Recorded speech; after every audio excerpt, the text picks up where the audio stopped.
Hi అండి. రారండోయ్ వేడుక చూద్దాం ఆడియో లాంచ్లో అందరినీ ఒక ప్రశ్న అడుగుతున్నాం కామన్గా. అలానే నేను చలపతిరావు గారిని కూడా అదే ప్రశ్న అడగడం జరిగింది. అయితే దానికి ఆయన ఆన్సర్ ఇచ్చారు. అంటే చాలా నీచంగా, చాలా దారుణంగా చెప్పడం జరిగింది.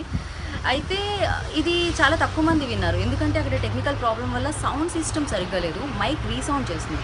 దానివల్ల కొంతమందికి వినిపించలేదు. అలాగే రవికి కూడా వినిపించలేదు. అయితే నా రియాక్షన్ చూసి రవి నన్ను పక్కకు పిలిచి అడిగాడు, అసలు ఏమైంది, ఆయన ఏం సమాధానం ఇచ్చారు అని. నేను చెప్తే తను కూడా విన్న తర్వాత తను కూడా చాలా హర్ట్ అయ్యాడు, చాలా ఫీల్ అయ్యాడు. బట్ ఈ 2 రోజుల్లో ఒక వీడియో చాలా హల్చల్ చేసింది, చాలా వైరల్ అయిపోయింది.